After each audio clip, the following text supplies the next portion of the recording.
उस वक्त मुझे I still remember DOS 3.0, 5.0, 6.0, Windows अभी जियो वाला कॉन्सेप्ट ही नहीं आया था 95 वगैरह का। एक बात आपने बड़ी इंपॉर्टेंट कही कि किसी भी हाल में जो सब कॉन्टिनेंट स्पेशली पाकिस्तान जो है वो टेक्नोलॉजी में किसी सूरत पीछे नहीं है, और इसका बहुत बड़ा प्रूफ पाकिस्तान दुनिया का तीसरा या चौथा बड़ा मुल्क है फ्रीलांसिंग में। इस दुनिया से बाहर निकले, just don't focus on 1 or 2 platform, 1 or 2 countries. Someone as incompetence must not affect your competence. और इस रीजन में, बॉल्टिक्स में, नॉर्डिक्स में ट्राई करें अपने आप को। मुझसे कोई हेल्प चाहिए, I am always available to support you whenever I have time. I am always there.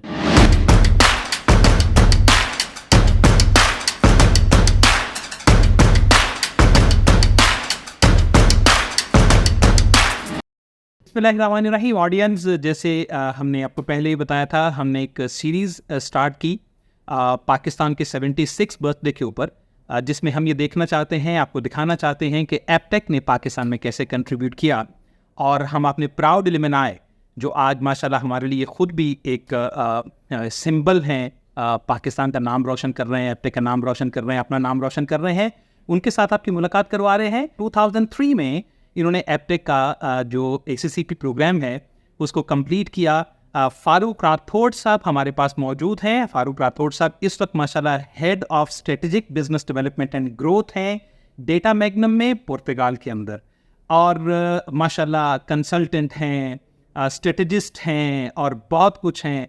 Farooq साहब की ज़ुबानी सुनेंगे कि फारूक साहब अभी क्या कर रहे हैं, किस तरह से कर रहे हैं, और एपटेक ने उनकी लाइफ को कैसे चेंज किया। अस्सलाम वालेकुम फारूक साहब, कैसे हैं? वालेकुम अस्सलाम, बिस्मिल्लाहिर्रहमानिर्रहीम। फ़र्स्ट ऑफ ऑल सबसे पहले बहुत बहुत शुक्रिया जावेद साहब आपका, और इस मोहब्बत का। इतने प्यारे अल्फाज आपने मेरी अदा किए। I don't think I am that much capable. मैं नहीं समझता हूँ कि मैं ये अल्फाज मेरे होने चाहिए, बट फिर भी थैंक यू वेरी मच, बहुत बहुत शुक्रिया। ना फारूक साहब, ये तो आपकी ज़रा नवाजी है। हम आपको देखते रहते हैं माशाल्लाह।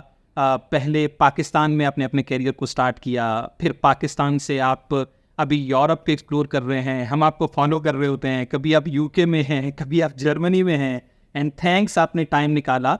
अभी आप यूरोप में बैठे हुए थे और आपने टाइम निकाला हमारे लिए। हम ऑल्दो डे लाइट इंजॉय कर रहे हैं और आप रात के टाइम पे वहाँ बैठे हुए, बट इवन देन आपने हमें टाइम दिया, दैट्स रियली ग्रेट। फारूक साहब प्लीज़ थोड़ा सा बताइए, हम सुनना चाहेंगे आपकी सक्सेस स्टोरी को लेके। और जैसे मैंने आपको बताया, हमारा टॉपिक ये है कि how Aptech is contributing for Pakistan and toward the youth of Pakistan. तो थोड़ा सा हमें प्लीज़ बताइएगा कि कैसे आपकी ये स्टोरी स्टार्ट हुई, कैसे आप एपटेक में आए, और किस तरह से आप जो है वो एक्सप्लोर करते चले गए अपनी अपॉर्चुनिटीज़। अच्छा, कुछ चीज़ें ऐसी हैं जो कि जावेद साहब लोगों को नहीं पता, मेरे बहुत करीब दोस्त हैं, उन्हें पता है इस बारे में। तो मैं थोड़ा सा आपको बैकग्राउंड स्टार्ट करूँगा। एक्चुअली नॉट स्टार्टिंग फ्रॉम मेरी जर्नी एपटेक के बाद से, बल्कि थोड़ा सा एपटेक से पहले से भी स्टार्ट करता चलूँगा। मेरे पेरेंट्स जो है वो तमाम उम्र जो है वो पाकिस्तान से बाहर रहे हैं, तो मैं भी उनके साथ ऑब्वियसली बाहर स्कूलिंग करता था, पढ़ता था। बेसिक एजुकेशन मेरी बिल्कुल पाकिस्तान में हुई। उसके बाद हम पाकिस्तान से बाहर चले गए, बाद में पेरेंट्स को ज्वाइन किया मैंने। ये बात है 1999 की, जब मुझे पता चला कि एपटेक एजुकेशन सेंटर जो है बहुत स्पीड में उभर रहा है और पूरी दुनिया में आगे बढ़ रहा है और आगे चल रहा है और एक लेटेस्ट किस्म की एजुकेशन लेकर के आ रहा है। उसके बाद सडनली मेरे पाकिस्तान में एक फ्रेंड ने बताया, यार एपटेक पाकिस्तान में जो है वो आ गया है, और क्या तुम इंटरेस्टेड हो IT के अंदर? क्योंकि मैं शुरू से ही मैं आपको बताता चलूँ, मैंने अपना जब करियर स्टार्ट किया था तो एक पेट्रोलमैन हुआ करता था पाकिस्तान में बहुत अरसे दराज पहले, ठीक है। तो स्कूल के जब हमारी ब्रेक समर वेकेशन होती है तो वहाँ से मैंने एपटेक से स्टार्ट किया था, पेट्रोलमैन से स्टार्ट किया था। तो एक छोटा सा GW बेसिक का कोर्स स्टार्ट किया था। तो मैं आपको अपनी जर्नी बता रहा हूँ, GW बेसिक से स्टार्ट की थी हम लोगों ने। उस वक्त मुझे I still remember DOS 3.0, 5.0, 6.0, Windows अभी जियो वाला कॉन्सेप्ट ही नहीं आया था 95 वगैरह का। तो वो मैं सीखता था, उस पर काम करता था, लोटस होता था, वर्डप्रेस। ये मैं इसलिए बताना चाहूँगा कि यूथ को पता होना चाहिए कि IT का पाकिस्तान में किस तरह से जो है वो उभरना स्टार्ट हुआ, किस तरह से चीज़ें स्टार्ट हुई। तो वो तमाम चीज़ें मुझे पता थी, मैं काम करता था। लेकिन एडवांस टेक्नोलॉजी अचानक से जब एपटेक लेकर के आया तो मैं बड़ा इंटरेस्टेड हुआ। मैं उस वक्त युगांडा में, कंपाला में, अफ्रीका में अपने पेरेंट्स का रहता था। वहीं मैं चाम्बुगु यूनिवर्सिटी में पढ़ रहा था। मैंने वहाँ से अपनी एजुकेशन ब्रेक करके और एपटेक पाकिस्तान में मैं आया।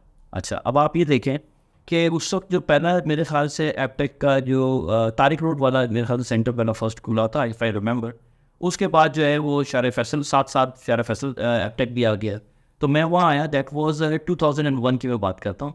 तो पहला फर्स्ट फास्ट ट्रैक एक प्रोग्राम स्टार्ट हुआ था। तो मैं और मेरे कुछ दोस्त हम लोग वो इनिशियल उन लोगों में से थे जो कि फास्ट ट्रैक ज्वाइन किया। मेरी फैमिली नहीं थी, वो पाकिस्तान से बाहर थी, लेकिन मैं एपटेक का कोर्स करने के लिए पाकिस्तान आया और मैंने कहा नहीं, ये जो टेक्नोलॉजीज पढ़ा रहे हैं। और एक बात बड़ी अच्छी लगती थी मुझे उस वक्त एपटेक की, वो कहते थे और आज भी ये कहते हैं कि हम जो आज पढ़ा रहे हैं, हमारा जो करिकुलम है, हमारी जो अप्रोच है, वो आगे 5 साल बाद 8 साल बाद वो चीज़ें जो है वो आपको काम कर देंगी। क्योंकि ऐसा तो नहीं है ना कि आज जो चीज़ें चल रही हैं आपने आज पढ़ा तो, क्योंकि आईटी आपको पता ही है, आईटी इंफॉर्मेशन टेक्नोलॉजी, मैं अक्सर लोगों से पूछता हूँ कि इंफॉर्मेशन टेक्नोलॉजी का मकसद क्या है। मैं अक्सर सेमिनार्स में जाता हूँ, ग्रेजुएशन डे पे जाता हूँ, यूनिवर्सिटी से मुझे बुलाते हैं, एपटेक ने मुझे अल्हम्दुलिल्लाह बुलाया। तो मैं एक सवाल करता हूँ, व्हाट इज़ इंफॉर्मेशन टेक्नोलॉजी? तो लोगों को क्यों नहीं कहते हम इसे कि कंप्यूटर एजुकेशन या इस किस्म की कोई और चीज़, micro processing education, software education? क्योंकि उसकी उसकी फ़िलॉसफी ये है कि ये एक ऐसी तालीम है, एक ऐसी तरबियत है कि जिसमें हर लम्हा बलम्हा जो है एक नई चीज़ चेंज हो रही हो। तो वो टेक्नोलॉजी जो हर बार आपको इन्फॉर्मेशन लगे, क्योंकि अगर नेक्स्ट सपोज मैंने आज फर्स्ट टाइम आपसे कहा कि मेरा नाम है मोहम्मद फ़ारूक राठौर, तो ये फर्स्ट टाइम आपके लिए इन्फॉर्मेशन है। नेक्स्ट टाइम अगर मैं आप फिर मुझसे पूछते हैं कि यार आपका नाम क्या है, मैं कहूँगा Mohammed Farooq, that's not information any more, that's a repetition.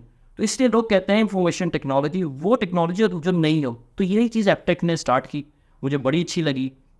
जो कोर्सेज उस वक्त एपटेक करा रहा था उस वक्त दुनिया में कहीं नहीं हो रहे थे। तो मैंने इवेंचुअली आया, ज्वाइन किया उसको, फास्ट ट्रैक को बड़ा इन्जॉय किया। और एक मॉडर्न कल्चर था। मॉडर्न से मुराद ये था कि जिस तरह हमारे जो असातिज़ा थे, आई still remember all of them, और मैं उनका नाम भी लेना चाहूँगा, फैसल साहब थे, काशिफ साहब थे, बाबर साहब हमारे सेंटर थे, इमरान खान साहब थे हमारे, और जावेद साहब थे हमारे साथ। तो मैं तो कभी नहीं भूलूंगा। इनिशियली मेरे ख्याल से सेम उसी ड्यूरेशन में हमने आपस में ज्वाइन किया था एपटेक को, उसी दरमियान में। तो खैर मैं वहाँ आया और अल्हम्दुलिल्लाह जो है वो अपना एपटेक का 3 इयर्स का जो वो advance diploma in software engineering ADSC, उस वक्त EACCP कहा जाता था, मोरलेस अभी भी सिमिलर ही है। तो वो मैंने अर्न किया और अल्हम्दुलिल्लाह डिस्टिंक्शन लिया। मोर देन 97% के साथ मैंने अपना वो पास किया। और ना सिर्फ पास किया, सिर्फ एजुकेशन नहीं था, साथ में और एक्टिविटीज़ भी थी। I am also privilege to became the first vice president of Aptech Fusion. Javed साहब को याद होगा, यानी एपटेक हम टॉपिक्स कराते थे, हम एजुकेशन, हम जो एक्टिविटीज़ कराते थे स्टूडेंट्स के लिए। तो बहुत ज़्यादा क्लोज मेरा जो है वो एक इंटरेक्शन था एपटेक के साथ। तो वो पास आउट किया, उसके बाद बहुत अच्छी डिस्टिंक्शन आई हुई थी ऑब्वियसली, और लोग जानते थे, मोहब्बत करते थे सब मुझसे, फैकल्टी तमाम लोग। फिर मुझे एज अ फैकल्टी मेंबर भी मौका मिला मुझे। तो ये मैं छोटा सा एक ब्रीफ देना चाह रहा था कि किस तरह से मेरी जर्नी स्टार्ट हुई, मैं कहाँ था, किस तरह एपटेक में आया, और अब तक जो मैंने बात बताई वो ये कि मैंने डिग्री अर्न कर ली, इंजॉय किया अपने उस पूरे पीरियड को। ये तो मेरा इनिशियल था। जी प्लीज। नहीं, ये बिल्कुल आपने सही कहा फारूक। 2-3 चीज़ें आपने बड़ी अच्छी मेंशन की। एक इंफॉर्मेशन टेक्नोलॉजी को जिस तरह से आपने एक्सप्लेन किया, that is really very awesome, और मैं समझता हूँ हमारी यंगस्टर्स के लिए बड़ी काम की चीज़ है। दूसरा जो आपने कहा ना, मॉडर्न चीज़ें थी सारी, बिल्कुल इसमें कोई शक नहीं है। एपटेक में हमारे पास एक स्लोगन है जिसको हम बड़ा रिलीजियसली फॉलो करते हैं, learn today what the world will learn tomorrow. तो उसमें हमारा करिकुलम का अपडेट होना, वही जो टेक्नोलॉजी जो हर दफ़ा इंफॉर्मेशन होती है, उन टेक्नोलॉजीज़ को अपने पास लेके आना और इनको इक्विप करना। और एक बात आपने बड़ी इंपॉर्टेंट कही कि किसी भी हाल में जो सब कॉन्टिनेंट स्पेशली पाकिस्तान जो है वो टेक्नोलॉजी में किसी सूरत पीछे नहीं है। और इसका बहुत बड़ा प्रूफ जो हमारे फ्रीलांसर हैं उन्होंने ऑलरेडी दे रखा है दुनिया को। आज पाकिस्तान दुनिया का 3रा या 4था बड़ा मुल्क है फ्रीलांसिंग में। तो उसकी सबसे इंपॉर्टेंट चीज़ यही है, जो हमारे जो पाकिस्तान है हम किसी सूरत भी टेक्नोलॉजी में पीछे नहीं है। अच्छा, एक और बड़ी इंपॉर्टेंट चीज़ जो आपने बताई कि ऑब्वियसली हमारे पास जो मॉडर्न आपने कल्चर की बात की, वो मॉडर्न कल्चर में यूँ भी कुछ कहूँगा कि एक हमारा कन्वेंशनल एजुकेशन सिस्टम है जिसमें थोड़ा सा बच्चों को एक ही किस्म का करिकुलम जो सालों से हम पढ़ते चले आ रहे हैं, विद ऑल ड्यू रिस्पेक्ट वो हम पढ़ते चले जा रहे हैं। और दूसरा ये है कि फिर वर्टनाइजेशन, उससे हट के आपको एक इन्वायरमेंट मिला। फारूक साहब, आपसे जब मेरी बैक कैमरा बात हो रही थी तो आपने मुझे कहा कि जावेद साहब आज भी जब एपटेक का नाम लिया जाता है मेरे रोंगटे खड़े हो जाते हैं। ये क्या इसके पीछे राज है, ये ज़रा ज़रूर बताइएगा प्लीज़। इसमें ऐसा है जावेद साहब, अभी फिर आपने लफ्ज़ लिया तो फिर मैं I can feel something inside. देखिए, जो हमारे बिलीव्स हैं, हमारा मज़हब है और हमारे जो तौर तरबियत है वो कभी चेंज नहीं होती, वो वैसे के वैसे ही रहती है, ठीक है। वो कायम टाइम है, कायम टाइम ही रहेगी। लेकिन कुछ चीज़ें ज़िंदगी में चेंज होती है, बेहतरी आती है, ठीक है। तो वो तमाम चीज़ें तो बेहतरी हो चुकी है उनके अंदर, ठीक है ना, हमें तलाश करनी है मज़ीद। तो जिस तरह स्लोगन आपने अभी बताया, ये एक बेहतरी है। पहले जो अब तक का स्लोगन उस वक्त था वो था वी चेंज योर लाइफ्स, आपको याद होगा, ठीक है। वैक्सीन लाइफ आज भी हमारे जो जितने हम फ्रेंड्स हैं हम सारे, आज भी हम जितने फ्रेंड्स हैं सारे जो अब तक के एलुमनाइज हैं, जितने भी सारे हम तो वो सारे हमारे एक व्हाट्सएप ग्रुप भी है, उस पर भी हमने आज भी अपना नाम लिखा हुआ है वी चेंज लाइफ्स।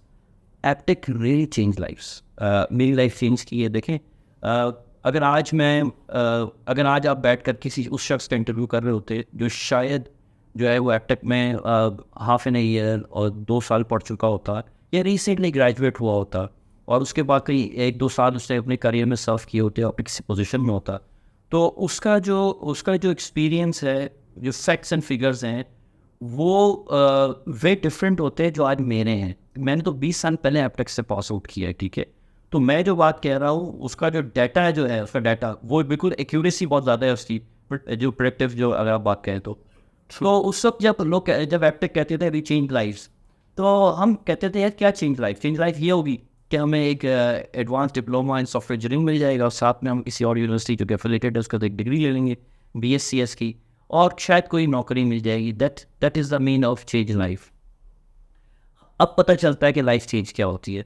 तो जितने भी लोग देख रहे हैं, स्पेशली जो स्टूडेंट्स देख रहे हैं और जो स्टूडेंट्स के पेरेंट्स देख रहे हैं स्पेशली, मैं उनको ये एड्रेस करना चाहता हूँ आज।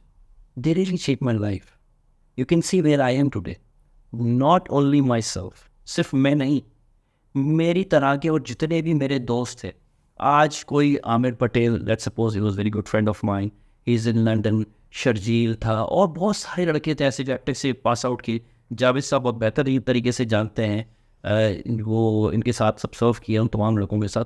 आज हर कोई अपने कैरियर में एक बहुत बेहतरीन मकाम पे बैठा हुआ है, ठीक है, इन majority, because Aptech really change our life. जैसे मैं आपको बताऊँ, जब मैंने पास आउट किया उसके बाद मुझे अपॉर्चुनिटी मिली एक इंटरनेशनल ग्रुप के साथ, एमिरेट्स ग्रुप के साथ, ठीक है। आप सब जानते ही हैं, मैंने जो है 18 से 20 साल जो है वो जेरिस डोनाटा जो सब्सिडरी है एमिरेट्स ग्रुप की, उसके साथ मैंने काम किया और मैंने as a junior software developer से मैं अपनी पोजीशन स्टार्ट की थी मैंने।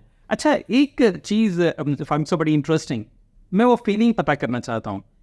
वो फारूक राठौड़ जो युगांडा से पाकिस्तान में आया, एप्टेक में एडमिशन लिया और ये जो हमारी क्लास हैं इन सीट पे बैठा करता था, आज वो फारूक राठौड़ को जब वो ग्रेजुएशन सेरेमनीज में जाता है स्पीच देने के लिए, जब वो क्या कहते हैं उसको क्या नाम है, सेशन जो है ना उनको लीड करने के लिए जाता है, तो फारूक राठौड़ जब उठता है सैकड़ों लोगों से बात करने के लिए, तो वो जो फीलिंग है वो क्या फीलिंग होती है, मतलब वो ज़रा प्लीज़ बताइएगा। मैंने पता है शायद आप अल्फाज में बयान ना कर सके, लेकिन फिर भी हम सुनना चाहेंगे। देखिए, इंसान के एहसास और जज्बात जो हैं वो तो वैसे ही रहते हैं कि वो नेचर है इंसान के अंदर का, ठीक है, लेकिन उनमें बेहतरी आती है। अगर कुछ अर्से पहले बताऊँ, बड़ा प्राउड फील करता था मैं, oh wow, I am Mohammed Farooq Rathore, आज मुझे एमिरेट्स का सबसे बड़ा नजम अवार्ड आज भी पाकिस्तान में मेरे पास है, ठीक है, किसी को नहीं मिला। तो और बहुत सारे आज मैं जो है वो किसी वेबिनार्स में जब मैं इन्वाइटेड होता हूँ, जब मैं किसी यूरोपियन नॉर्डिक साइंटिस्ट के साथ बैठ कर ही को प्रोजेक्ट कर रहा होता हूँ और वहाँ पे जब मेरा फर्स्ट अवार्ड आता, बहुत सारी चीज़ें मैं डिस्कस करूँगा आपके साथ। तो अल्लाह का शुक्र अदा करता हूँ बहुत ज़्यादा, और हमेशा ये सोचता हूँ कि यार ये कुछ भी नहीं है, और सीखना है और आगे बढ़ना है।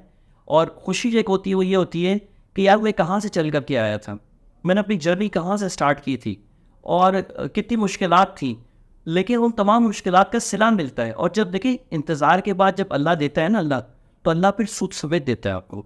तो हम समझते थे हमने यार इतनी मेहनत की और अब तक इतना नहीं मिला, लेकिन जब वो सही करता है, उसको पता है कब देना है, वो आपसे ज़्यादा मोहब्बत करता है आपसे। तो जब वो चीज़ मिलती है ना तो बड़ी खुशी होती है। अब मुझसे ज़्यादा तो मुझे ऐसा लगता है कि मेरे दोस्तों को, मेरे पेरेंट्स को, मेरे भाई बहनों को ज़्यादा खुशी मिलती है, तो मुझसे ज़्यादा शेयर करता हूँ कि यार ये आज ये हो गया, आज ये, और ट्रस्ट में इतनी कंटिन्यूस अल्लाह ताला ब्लेसिंग्स करता रहता है, नवाजता रहता है कि अब तो याद भी नहीं रहता। बहुत सारी चीज़ें ऐसी हैं वो तो मैं डाल भी नहीं पाता। अभी लास्ट वीक जो है मैं जर्मनी में था 4 दिन के लिए, वहाँ में एक मीटिंग थी फिर उसके बाद मैं रेगा गया, लैटविया था, वहाँ था, फिर ऑस्ट्रिया गया, फिर मैं तो 1 हफ्ते के अंदर मैं अपना वाइंड अप करके आया हूँ। और अभी नेक्स्ट दोबारा जो है लंदन दोबारा जाना है मैंने, और इसी साल के आखिर में मुझे कैमरा यूज़ का चक्कर लगाना है। बहुत सारी कंसल्टेंसी हैं, बहुत सारे प्रोजेक्ट्स हैं, तो अब वो टाइम अब टाइम नहीं बचता कि बता पाऊँ कि मैं क्या कर रहा हूँ, और खुश होने का भी टाइम नहीं मिलता, टू बी वेरी ऑनेस्ट। बिल्कुल बेहतरीन। फारूक, आपने बिल्कुल सही कहा। जैसे आपने कहा कि आपके दोस्त, आपके पेरेंट्स, आपका जो रेफरेंस ग्रुप है वो आपकी इन सारी जो प्रोग्रेस उनके बहुत खुश होता है। देखें, एक मैं आपको बात बताऊं, मैं अक्सर एक बात करता हूं, टीचर जो होता है ना, टीचर या इंस्टीट्यूट, उसका भी असल असासा यही होता है कि उसके जो बच्चे हैं जिनके साथ उनका नाम जुड़ गया है, वो आज यहाँ पे, ऑनेस्टली बता रहा हूँ, आप तमाम लोग जितने भी एप्टेक के एलुमनाई हैं, जब उनकी प्रोग्रेस को हम देखते हैं तो आप यकीन मानिए वो जो हमें खुशी मिलती है वो किसी भी चीज़ में आप उसको माप नहीं सकते हैं, आप किसी चीज़ में उसको तोल नहीं सकते हैं। वो ऐसी खुशी होती है, ऐसा लगता है जैसे हमें जो रिटर्न ऑन इन्वेस्टमेंट है वो हमें मिल गया। आपको देख के बहुत खुशी होती है। हमारे और बहुत सारे प्राउड एलुमनाई हैं जिनके ऊपर वाकई हम प्राउड करते हैं। आप सबको देख के हमें वाकई बहुत खुशी होती है। फारूक, मैं वापस आऊँगा। आपने कहा कि मैं अपनी जर्नी के बारे में कुछ और बताऊँगा, अभी आपने थोड़ा सा बताया, फिर आपने कहा कि मैं इसको और भी इलेबोरेट करूँगा। हम आपकी खुशी में शामिल हैं, इनफैक्ट शामिल नहीं है उसमें, मैं ये समझता हूँ कि हम सबसे पहले उसको फील करते हैं कि यार ये जो है ना, ये हमारा है। तो आप प्लीज़ थोड़ा सा और हमें बताइए जो आप बताना चाह रहे थे कि मैं आगे जाके कुछ चीज़ें और आपको बताऊँगा कि मैं कैसे यहाँ तक पहुँचा, उनको थोड़ा सा ज़रूर बताइएगा। अच्छा, मैं thank you very much. So I am recording back. मैं दोबारा से, मैंने आपको जो जर्नी बताई थी कि एप्टेक से मैं पास आउट हो गया। अच्छा, मैं असल आर्टिकल भी लिंक्डइन पे लिखता रहता हूँ, काफ़ी लोग फॉलोअर्स हैं मेरे, मोर देन 12,000 फॉलोअर्स लिंक्डइन के ऊपर है मेरे पास, ठीक है, जो मेरे आर्टिकल्स पढ़ते हैं, कमेंट्स करते हैं। तो एक मैंने आर्टिकल लिखा था, my life is a roller coaster, ठीक है, up and down, up and down, up and down, and that's the life is. आपने देखा है कि जब कोई बंदा हॉस्पिटल जाता है, वो इमरजेंसी हो जाती है और उसके साथ तमाम वो इक्विपमेंट्स लगा देते हैं, तो जब उसकी लाइफ लाइन ऊपर नीचे चल रही होती है तो ये जिंदा है। जैसे ही वो स्टेबल हो जाती है, लाइन स्ट्रेट हो जाती है, तो उसका मतलब है इज़ नो मोर। तो life is like is up and down. तो वो कुछ इस तरह से कि एप्टेक का कोर्स कंप्लीट किया, उसके बाद हमने इंटर्नशिप स्टार्ट की, एज अ फैसिलिटेटर स्टार्ट की, एप्टेक के अंदर पढ़ाना स्टार्ट किया, और फ़ौरन ही उसके साथ साथ ही मुझे एक जॉब अपॉर्चुनिटी मिली कराची इंटरनेशनल एयरपोर्ट पे, और मैंने उसे एक्सेप्ट किया एमिरेट्स ग्रुप के अंदर। तो बहुत ही एक छोटे से करियर से स्टार्ट किया, और बहुत इन्जॉय किया, लर्न किया चीज़ों को। जब आप बिल्कुल आप बेसिक से स्टार्ट करते हैं ना, तो बहुत काम आती चीज़ें आपको। इसलिए काम नहीं आती कि आपको पता होता है वो काम कैसे होता है, आप एहसास करते हैं। जब आप अपनी लाइफ की किसी टॉप पोजीशन पहुंच जाते हैं तो आपको पता होता है कि वो जूनियर इंटर्न जो किसी ऑर्गेनाइजेशन में आया है, वो सब क्या फील कर रहा होगा, क्या चैलेंजेस फील कर रहा होगा, क्या एम्स है उसके। ये सारी लर्निंग होती है इंसान की, तो आप ज़्यादा इंटैक्ट रहते हो अपने एम्प्लॉइज़ के साथ।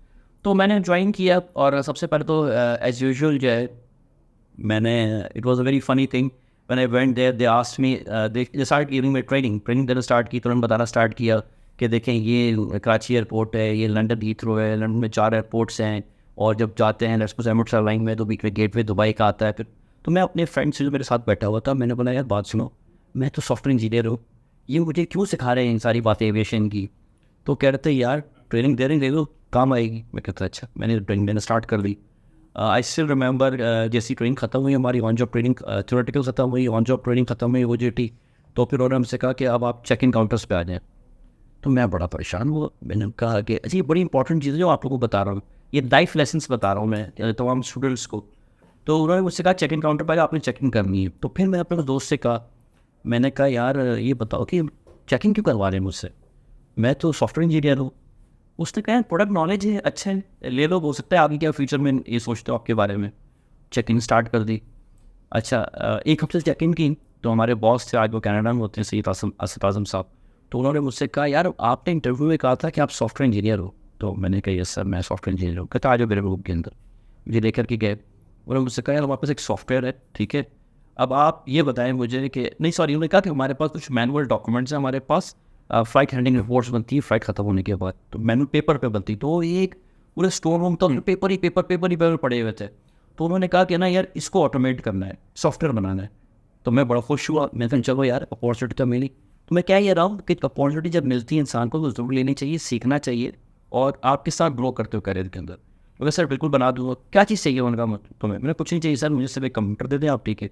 अच्छा उस वक्त जो है ना इंटरनेट भी होता था, वो ये DSL नहीं होता था, वो क्या कहते हैं कनेक्टिविटी करते थे लैन के जी जी, टेलीफोन लाइन से लगाते थे, वो टॉक करके कनेक्ट होता था सारा, मैंने बहुत स्लो इंटरनेट होता था। तो मैंने कहा मैं इसको कर दूँगा सर। तो उन्होंने कहा किस पे प्रोग्राम बनाओगे, एक्सेल पे बनाओगे? तो मैंने बड़ी हैरत से उनको देखा, मैंने कहा नहीं सर वो एक्सेल का तो प्रोग्राम नहीं होता। उन्होंने नहीं, मुझे प्रोग्रामिंग करनी है एक्सेल के ऊपर। तो मैं ठीक है सर, मैं आपको बताता हूँ मैं क्या करने लगा हूँ। उस वक्त विजुअल बेसिक हुआ करता था, ठीक है ना, और जब हमने पास आउट किया था .NET नया उसे खाना स्टार्ट हुआ था, जावेद साहब को याद हो। तो खैर मैंने फर्स्ट जो है वो उनका प्रोडक्ट बनाया और एक फॉर्म डिज़ाइन करके जैसे बिल्कुल जब फॉर्म बनाया। अच्छा मैंने जब ज्वाइन किया वहाँ पर तो मुझे कॉन्ट्रैक्ट पे लिया था मेरी अपनी जॉब के ऊपर। It was 11 months contract. और मुझे पता चला था कि जब आप जाते हैं एविएशन फील्ड के अंदर तो आपको 15 साल लग जाते हैं और आप कॉन्ट्रैक्ट पर ही रहते हैं। कॉन्ट्रैक्ट आपका रिन्यू होता रहता है कि आप परमानेंट नहीं करते, कि बहुत सारी आपको फैसिलिटीज़ देनी पड़ती हैं ऑर्गेनाइजेशंस को। तो जब वो मैंने विदिन 1.5 मंथ मैंने कंप्लीट कर लिया उसको, जब मैंने कंप्लीट किया मैंने दिखाया तो उन्होंने कहा ये तो बड़ा आसान है यार, यानी एक्सेल नहीं चाहिए होता, मैंने कुछ नहीं चाहिए होता, आप फिर डबल क्लिक करें शॉर्टकट पे, आपका फॉर्म फिल करें आप जा करके। और उसके बाद जब मैं उनको रिपोर्ट्स, क्रिस्टल रिपोर्ट पे रिपोर्ट्स बनते हैं उस वक्त था, तो जब मैं उनको रिपोर्ट्स दिखानी शुरू की उन्होंने कहा ये क्या कर दिया तुमने, चलो मेरे साथ। वो फ़ौरन मुझे लेकर के CFO के पास ले गए। उन्होंने कहा देखो ये तुमने 6 लोग बैठाए ना, मैं यहाँ पेपर भरता हूँ, यहाँ पे टीम भरती है और फिर तुम्हारे लोग उसी पेपरों से लेकर के और लोटस पे लोटस 1 2 3 के ऊपर एक्सेल पे जो है ना वो काम करते बनाते। ये देखो उसने क्या कर दिया। उन्होंने देखा बोले ये क्या कैसे बन रही है। मैं आपको बताना चाह रहा हूँ एप्टेक की अप्रोच बताना चाह रहा हूँ। एप्टेक क्या सिखाता है, इंडस्ट्री तैयार ही नहीं है अभी। इंडस्ट्री समझती है कि एक्सेल और लोटस पे काम करने को ऑटोमेशन समझते हैं वो, ठीक है। हालांकि उस वक्त तो आपका वेब बेस्ड सोल्यूशन ही नहीं आया था उस वक्त तक, तो स्टिल जो है आप डेस्कटॉप सोल्यूशंस की बात किया करते थे। तो वो खुश होकर कहा वाह यार, लेकिन बेटे मेरे तो 4 बंदे इसमें से फारिग हो जाएंगे। कहीं 4 बंदे फारिग नहीं होंगे, वो 4 बंदे और लगाने पड़ेंगे इसके लिए। मैंने कहा वो कहता वो कैसे, कहता मैं बताता हूँ। अब आप उन लोगों को लगाएं कि इस डाटा के साथ और किस किस्म की इन्फॉर्मेशन चाहिए उन्हें, आप मुझे बताएं। इस इन्फॉर्मेशन को और मैं ऑगमेंटेड करके और एक नई इन्फॉर्मेशन में कन्वर्ट कर सकता हूँ, इस पर रिसर्च करें। उन्होंने कहा यार ज़बरदस्त हो गया। तो उसी वक्त मुझे लेकर गए वाइस प्रेसिडेंट के पास, उस वाइस प्रेसिडेंट उफक अली साहब हुआ करते थे। तो उन्होंने देखा एक्चुअली उनका विजन कुछ और था, वो स्विट्जरलैंड में स्विट्जरलैंड से काम किया था उन्होंने। मैंने क्या नाम है इस लड़की का, राठौर नाम है, कब ज्वाइन किया? बोला सर 1 से 1.5 महीना हुआ है। बोला क्या स्टेटस है इसका? तो सर कॉन्ट्रैक्ट पर आया, कह रही आज से परमानेंट इस कंपनी के अंदर। तो फर्स्ट सक्सेस थी लाइफ की मेरी, हुई। तो ये खुशी और सक्सेस किस वजह से मिली? एप्टेक की वजह से। अगर एप्टेक मुझे नहीं मिलता, मैं कोशिश नहीं करता और अल्लाह ताला की बरकत नहीं होती मेरे साथ, ठीक है, तो ये तमाम चीज़ें कभी भी नहीं होती मेरे साथ। जब मेरे पास एक्सपीरियंस सॉफ्टवेयर इंजीनियर था, मैं था प्रोजेक्ट मैनेजर भी था मैं, फिर साथ में मैं जो है वो नेटवर्क किया, डाटा सेंटर सर्विसेशन की, मैंने सपोर्ट कार्ड बना। फिर मेरी कंपनी ने कहा now come into the business side. उसके बाद फिर मैंने स्ट्रैटेजिक बिजनेस करना स्टार्ट किए। फिर मैंने अपनी जो हमने एप्लीकेशन बनाई थी उनको within the network sell करना स्टार्ट किया। हमने कोशिश की कि हम उनको सेल करें। फिर हमने I was the first guy अल्हम्दुलिल्लाह जो पाकिस्तान की एविएशन में पहला हमने जो है वो इनोवेशन लैब बनाई और उसका नाम रखा business research and innovation nest, brain के नाम से। और उसमें हम लोग जो है वो नए नए प्रोजेक्ट्स करते थे इनोवेटिव, और उनके थ्रू हमने कई हमने अपने सॉल्यूशंस दिए अपनी इंडस्ट्री को। लाखों डॉलर्स हमने उससे कमाए। It was amazing platform. तो इस तरह करते करते करते लाइफ के ग्लेटर पे एंजॉय करते, साथ सर्टिफिकेशन करता रहता था, पढ़ाई नहीं छोड़ता था। कभी ITIL कर रहा था, कभी Prince 2 कर रहा था, कभी कोविड 5 कर रहा था, कभी कुछ कर रहा था। एक आज भी मैं करता रहता हूँ सर्टिफिकेशन। बड़ा अच्छा लगता है कि नई चीज़ें सीखना। तो वो जब उसके बाद ये 18 साल जब सर्व कर, ये मुझे पता है फारूक, I'm सॉरी मैं कर रहा हूँ, ये मुझे पता है। आपकी सबसे अच्छी बात ये है कि आप अपने लर्निंग कर्व को कभी भी नीचे नहीं आने देते और हमेशा लगे रहते हो। इसका मुझे पता चलता रहता है। और मुझे टू बी वेरी ऑनेस्ट, मुझे चंद चीज़ों का पता था। ये जो आपका यहाँ जेरीज में जॉब थी, जो डिटेल है मैंने आप सुनी। और यकीन माने, जैसे आप कह रहे थे ना एप्टेक का सुन के मेरे रोंगटे खड़े होते हैं, तो ये सारा सफ़र सुन के मेरे उसी से रोंगटे खड़े हुए हैं। अल्लाह ताला आपको बहुत मज़ीद तरक्कियाँ दे। बहुत सारी बातें आपसे करने का दिल जा रहा है, टाइम थोड़ा सा शॉर्ट है। तो इंशाल्लाह आपसे एक दो फिर दोबारा सेशन करेंगे और किसी पर्टिकुलर टॉपिक के ऊपर दोबारा हम आपको इनवाइट करेंगे। ज़रूर उस पर आपके बाकी चीज़ें हैं उनको भी इंशाल्लाह समझने की भी और समझाने की भी कोशिश करेंगे। फारूक साहब, कंक्लूसिव मैसेज यूथ के लिए, पाकिस्तान के लिए आईटी में क्या अपॉर्चुनिटीज़ हैं, आईटी किस तरह से उनको वेलकम करने के लिए तैयार बैठी हुई है, बच्चों को क्या करना है, वो बच्चे जो एपटेक में इस वक्त मौजूद हैं उनको भी, जो एपटेक में नहीं हैं और आपको सुन रहे हैं इस वक्त उनको भी एक कंक्लूसिव मैसेज प्लीज़। देखिए, एक दुनिया वो है पाकिस्तान में जो हम देख रहे हैं, हम जी रहे हैं, और एक दुनिया वो है जिस दुनिया में पिछले मैं 2-3 साल से मैं यहाँ माइग्रेट हो गया हूँ, अपनी फैमिली के साथ मैं यहाँ रह रहा हूँ, ठीक है। तो एक दुनिया ये है। तो मैं आज भी कहूँगा और उस वक्त भी कहूँगा कि जो सॉफ्टवेयर की डिमांड जो है वो ग्रेजुअली इंक्रीज़ की जा रही है, मल्टीप्लाई होती जा रही है, ठीक है। तो उसमें चेंज ज़्यादा नहीं आ रही। पहले कोडिंग करते थे तो आज भी कोडिंग करते हैं। आज लोग जो है वो मशीन लर्निंग पे जा रहे हैं, आज बिग डाटा की बात कर रहे हैं लोग, आर्टिफिशियल इंटेलिजेंस की बात कर रहे हैं। आज हर चीज़ जो है यहाँ पर रिमोट हो चुकी है। तो मैं ये कहूँगा लोगों से कि स्टूडेंट से, सुनने वालों से, कि अपना सबसे पहले बेसिक आप सॉफ्टवेयर इंजीनियरिंग में अपने आप को जो है ना माहिर करें, ठीक है। उसके बाद आप कोशिश करें अपने आप को इंटरनेशनल ब्रांड बनाएं, इंट्रोड्यूस करवाएं। बहुत सारे प्लेटफॉर्म हैं। देखें, प्रॉब्लम ये नहीं होता कि मुझे नहीं पता, ये गौर से सुनिएगा आप लोग। प्रॉब्लम ये होता है कि मुझे यही नहीं पता कि मुझे क्या नहीं पता। हम बड़े स्किल्ड हैं लेकिन हमें वो प्लेटफॉर्म नहीं पता है, वो चैनल्स नहीं पता है। हम सारी एनर्जी लगाते रहते हैं, अपनी ज़िंदगी को जो है ना उसको बैलेंस आउट करें, ठीक है। उसमें से लर्निंग के साथ अपॉर्चुनिटी सर्च पे भी जिम्मेदारी है आपकी। अपॉर्चुनिटी सर्च करें। जब अपॉर्चुनिटी सर्च करते हैं तो ऑटोमेटिक आपका करियर ग्राफ जो ऊपर चला जाता है, आपकी मार्केट वैल्यू चेंज। मैं हमेशा कहता हूँ हर इंसान की करेंसी वैल्यू होती है, जिस तरह कंट्री की करेंसीज की वैल्यू होती है ना, तो अपग्रेड के साथ होगी जब आप नई मार्केट में जाओगे, जब अपने आप को इंट्रोड्यूस करवाओगे। तो मैं यही कहूँगा कि आप और ये जिस एरिया रीजन में मैं काम करता हूँ, नॉर्डिक्स के अंदर, बॉल्टिक्स के अंदर, ये सब बहुत ज़्यादा ग्रो कर रहा है, ठीक है। पहले लोग समझते थे सिर्फ US, Canada, UK, Australia, New Zealand, इन मुल्कों को दिखते थे। लेकिन लोगों को ये पता था कि नॉर्डिक्स कुछ कंट्रीज़ हैं, स्वीडन हो गया आपका, आपके पास फिनलैंड हो गया, नॉर्वे हो गया, ये टेक्नोलॉजी बहुत आगे जा रहे थे। अब जा रहा है बॉल्टिक्स आगे जा रहा है। नेक्स्ट न्यू नॉर्डिक्स कहते हैं बॉल्टिक्स को। ये शायद आप लोगों को नहीं पता। जो यहाँ पे अपॉर्चुनिटीज़ देखिए, बहुत अपॉर्चुनिटीज़ हैं, रिमोट अपॉर्चुनिटीज़ हैं। वो आपको वेलकम करते हैं, यहाँ पर बुलाते हैं आपको। यहाँ पे एक मिड लेवल का जो आपका डेवलपर होता है, वो नॉर्मली 4 से 4,500 यूरो तो उसको स्टार्टिंग में मिलते हैं। कैन यू इमेजिन, 4,500 यूरो उसको मिलते हैं अगर वो यहाँ के काम करता है। अगर वो अपनी कंट्री में बैठ के काम करता है तब भी नोमैड, यहाँ पे बहुत सारी ऐसे प्रोग्राम्स हैं नोमैड कहलाते हैं, वीज़ास कहलाते हैं, जिसमें आप दुनिया में कहीं भी बैठ के आप काम कर सकते हैं। तो आप एस्टोनिया दुनिया का नंबर 1 टेक्नोलॉजी कंट्रीज है, वहाँ जाए। मेरे पास एस्टोनिया की भी रेजिडेंसी है, मेरे पास और भी कंट्रीज की रेजिडेंसी है मेरे पास। तो मैं ये कहूँगा आपसे कि अपने आप को इस दुनिया से बाहर निकलें। Just don't focus on 1 or 2 platform, 1 or 2 countries. Skill set हासिल करें, प्रैक्टिस करें और उसके बाद बाहर निकलें। जब बाहर निकलेंगे तो आप भी इसी तरह किसी प्रोग्राम में इस तरह बैठे होंगे और ये मैसेज दे रहे होंगे।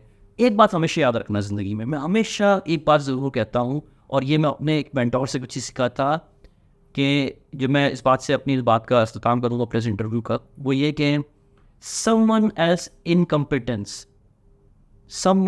incompetence must not affect your competence। हमेशा याद रखिएगा। ग्रेट। कभी नहीं भूलिएगा जिंदगी, जब भी कोई काम करते देखते रहें, किसी से बात कर रहे हैं तो ये सोचें कि यार इसकी इनकॉम्पिटेंस मेरी कॉम्पिटेंस को अफेक्ट तो नहीं करेंगी। Break it, cut throat. यहाँ पे जो है कॉम्पिटिशन है दुनिया के अंदर, याद रखें। तो आपने कभी भी किसी को अलाउ नहीं करना है कि उसकी नाअहली आपकी अहलियत पर जो नजरअंदाज करे। ये हमेशा याद रखें इस चीज़ को, ठीक है। आगे बढ़ें, मेहनत करें, ठीक है। और हमेशा जिन्होंने आपका ज़िंदगी में साथ दिया है उनकी हमेशा रिस्पेक्ट करें।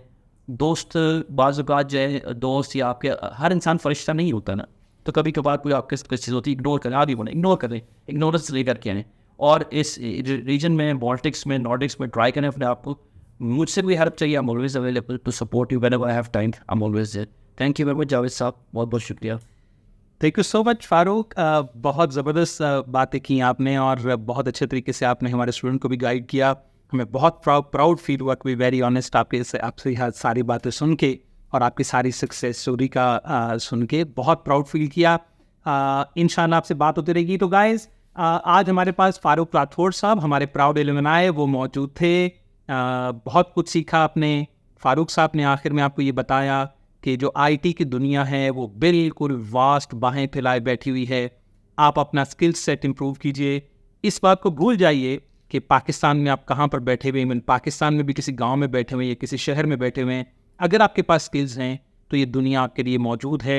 बहुत सारी अपॉर्चुनिटीज़ को लिए मौजूद है। आप बहुत सारी अपॉर्चुनिटीज़ को एक्सप्लोर कर सकते हैं। और सही मानों में अगर हम इस पाकिस्तान को कुछ देना चाहते हैं तो IT is the best field, जिसमें आप बहुत सिर्फ एक स्किल आप अपने पास अगर इम्प्रूव कर लें और एक सिस्टम, जैसे फारूक साहब ने बताया कि मैंने अपने बॉस से कहा कि मुझे सिर्फ एक सिस्टम दे दो, और फिर उन्होंने वंडर्स किए, उन्होंने वो जादू किए सारे के सारे, जो पहले जेरिस जैसे डिपार्टमेंट में यहाँ पर मौजूद नहीं थे। एक सिस्टम से उन्होंने वो कर दिखाया। आपको भी सिर्फ स्किल चाहिए, एक सिस्टम चाहिए, आप अपना नाम रोशन कर सकते हैं, आप अपने मुल्क का नाम रोशन कर सकते हैं, और कल को प्राउडली कह सकते हैं कि मैं भी अपने पाकिस्तान में कंट्रीब्यूट कर सका हूँ। आए हम सब मिलकर ये अहद करते हैं कि हम इस मुल्क के लिए इंशाअल्लाह कंट्रीब्यूट करना शुरू करेंगे। Thank you so much. अगले एपिसोड में फिर वापस मिलेंगे अपने नए एलुमनाई के साथ, अपने एक दूसरे एलुमनाई के साथ। तब तक इजाज़त दीजिएगा। अल्लाह हाफिज़। अस्सलाम वालेकुम।